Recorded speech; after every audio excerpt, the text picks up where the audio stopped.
आज मैं आपको एक्सप्लेन करूंगा कि कैसे आप न्यूजीलैंड फिजियोथेरेपी बोर्ड का लाइसेंस हासिल करते हैं विद इन जस्ट 1 वीक। ये सारा कंप्लीट प्रोसीजर जानने के लिए आप वीडियो कंप्लीट देखिएगा। अस्सलाम वालेकुम, मैं हूं डॉक्टर ज़ुहैब एतमाद कंसल्टेंट से। इससे पहले वाली वीडियो में हमने HCPC के बारे में एक्सप्लेन किया था, तो उम्मीद करता हूं कि वो सारी डिस्क्रिप्शन आपको पसंद आई होगी। काफ़ी दुनिया के ऑल अराउंड द ग्लोब मुझे कॉल्स आई थी HCPC के लिए, तो जितना हो सका था मैंने उनकी हेल्प की थी और उनको गाइड किया था। जिन लोगों ने HCPC कर लिया है उनके लिए एक बेटर न्यूज़ ये है कि वो अब न्यूजीलैंड का फर्दर फिजियोथेरेपी का रजिस्ट्रेशन हासिल कर सकते हैं विद इन 7 डेज़। अच्छा, अब न्यूजीलैंड के फिजियोथेरेपी बोर्ड से रजिस्टर्ड होने के 2 तरीके हैं।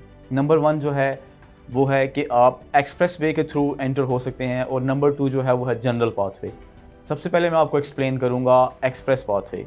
एक्सप्रेस पाथवे उन स्टूडेंट्स के लिए या उन फिजियोथेरेपिस्ट के लिए है जो ऑलरेडी HCPC से रजिस्टर्ड हैं या उन्होंने लाइसेंस हासिल किया हुआ है कनाडा से या साउथ अफ्रीका से।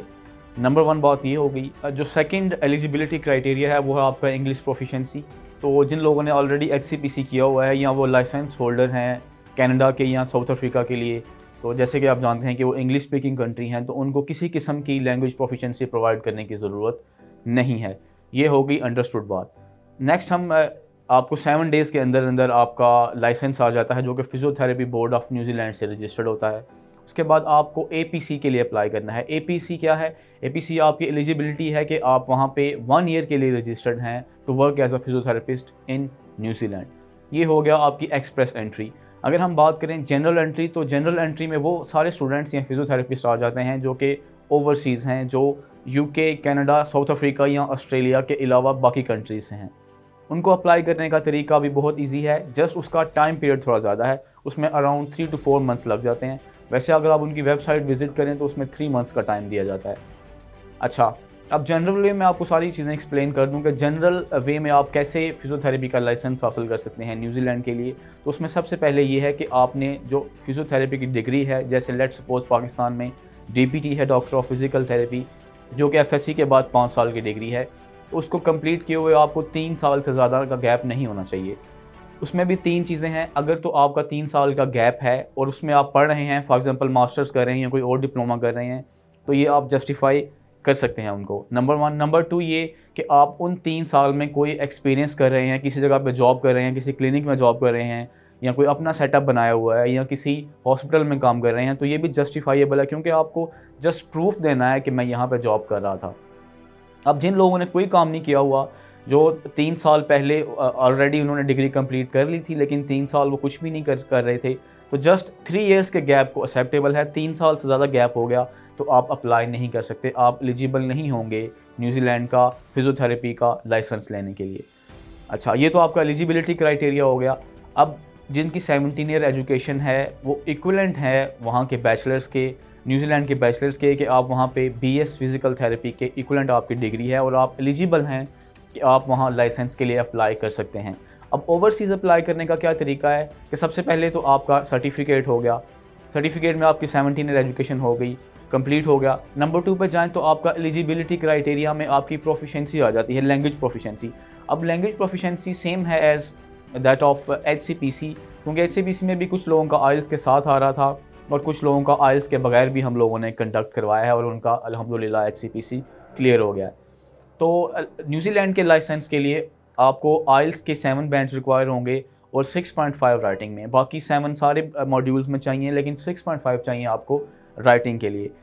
इसके अलावा जिन लोगों को एग्जाम्ड है IELTS, वो लोग हैं जिनका मीडियम ऑफ स्टडी इंग्लिश है, या वो किसी ऐसे इदारे, किसी ऐसे इंस्टीट्यूट या किसी ऐसी फर्म के साथ जॉब कर रहे हैं जहां मीडियम ऑफ कम्युनिकेशन इंग्लिश है, और वो इंग्लिश का 2 साल का एक्सपीरियंस बता सकते हैं या शो कर सकते हैं कि हमारी फर्म में जो है वे ऑफ कम्युनिकेशन किस में होती है, ये मोड ऑफ कम्युनिकेशन इंग्लिश में है। तो ये आप 2 साल का एक्सपीरियंस शो कर दें और साथ में आपका 17 साल की आपकी एजुकेशन हो, तो आपको IELTS शो करने की ज़रूरत नहीं है। अब last but not the least, जो इसकी फ़ी है, इसका प्रोसेसिंग टाइम मैंने आपको बता दिया। जो एक्सप्रेस एंट्री है वो विद इन अ वीक आपका लाइसेंस क्लियर हो जाता है, और अगर जनरल की बात करें तो 3 to 4 मंथ्स, 3 मंथ्स का टाइम है, लेकिन 1 मंथ में मे भी कोई एक्स्ट्रा डॉक्यूमेंट उनको चाहिए हो तो आप वो भी उनको प्रोवाइड करने में थोड़ा सा टाइम लगेगा, तो फिर 3 to 4 मंथ्स का टाइम हम देते हैं वैसे क्लाइंट को।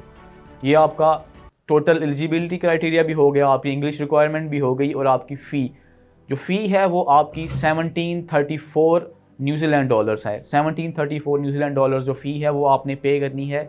पेमेंट आपने कब करनी है? जब आपके सारे डॉक्यूमेंट्स अपलोड हो चुके होंगे और आपका लास्ट स्टेप होगा पेमेंट उसकी 1734 न्यूजीलैंड डॉलर्स। जब आप 1734 न्यूजीलैंड डॉलर्स पे कर लेंगे, उसके बाद आपका स्क्रूटनी का टाइम शुरू हो जाएगा और वो आपके सारे डॉक्यूमेंट्स को, आपके सारे रजिस्ट्रेशंस को और आपकी जितनी भी एक्रेडिटेबल डॉक्यूमेंट्स हैं उनको असेस करेंगे, और 3 to 4 मंथ्स में आपका एलिजिबिलिटी सर्टिफिकेट आ जाएगा न्यूजीलैंड से कि आप एलिजिबल हैं, और आपको वो अपना लाइसेंस इशू कर देंगे। जैसे ही आपने लाइसेंस ले लिया तो उसके बाद आपने एक और चीज़ है जिसके लिए अप्लाई करना है, और उसको हम कहते हैं APC। APC क्या है कि आपने पर कैलेंडर ईयर के लिए वहाँ अप्लाई करना है कि आप 1 साल के लिए वहाँ एलिजिबल हैं एज अ फिज़ियोथेरेपिस्ट काम करने के लिए। जिन फिज़ियोथेरेपिस्ट के पास APC नहीं होगा वो एलिजिबल नहीं होंगे वहाँ एज अ फिज़ियोथेरेपिस्ट काम करने के लिए। तो ये आप दुनिया में किसी जगह बैठ के भी APC अप्लाई कर सकते हैं और आप अपना न्यूजीलैंड का फिज़ियोथेरेपी बोर्ड से लाइसेंस हासिल कर सकते हैं। आपको पता है कि न्यूजीलैंड जो है ना वो ऐसा कंट्री है जिसमें बहुत ज़्यादा वास्ट किस्म की अपॉर्चुनिटीज़ हैं फिज़ियोथेरेपिस्ट के लिए, और कोविड के बाद जो हेल्थ केयर के फील्ड है उसमें बहुत ज़्यादा अपॉर्चुनिटीज़ हैं जो कि हम अवेल कर सकते हैं। और फिज़िकल थेरेपिस्ट के लिए यूके में भी रिसेंटली HCPC हम गाइड कर रहे थे, तो बहुत सारे हमारे क्लाइंट्स हैं जिनको जॉब मिल गई है। उसके बाद नेक्स्ट जो स्टेप था जो मैं आपको एक्सप्लेन कर रहा हूँ वो है न्यूजीलैंड का। तो क्यों नहीं, जिन लोगों ने HCPC किया हुआ है वो इस ऑफ़र से फ़ायदा उठाएँ, क्योंकि ये सारी चीज़ें फॉर द टाइम बीइंग होती हैं। जैसे जैसे नंबर ऑफ़ एप्लीकेंट्स इंक्रीज़ होते हैं तो उसके साथ साथ आपको पता है कि क्राइटेरिया डिफ़िकल्ट होना शुरू हो जाता है। 1734 न्यूजीलैंड डॉलर्स मेरे ख्याल से इतनी अमाउंट नहीं है कि आप वहाँ का सर्टिफिकेट हासिल कर लें, वहाँ का लाइसेंस हासिल कर लें और पाकिस्तान में बैठे हुए आप जॉब के लिए अप्लाई कर लें।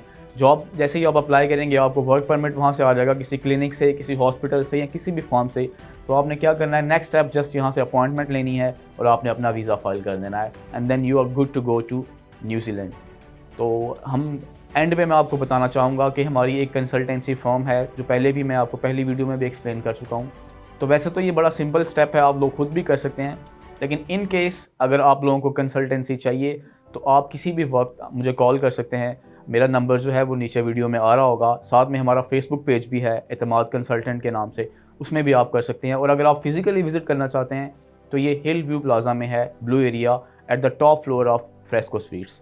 कोई और क्वेरी है आपको तो feel free to call me और contact me any time. Thank you so much.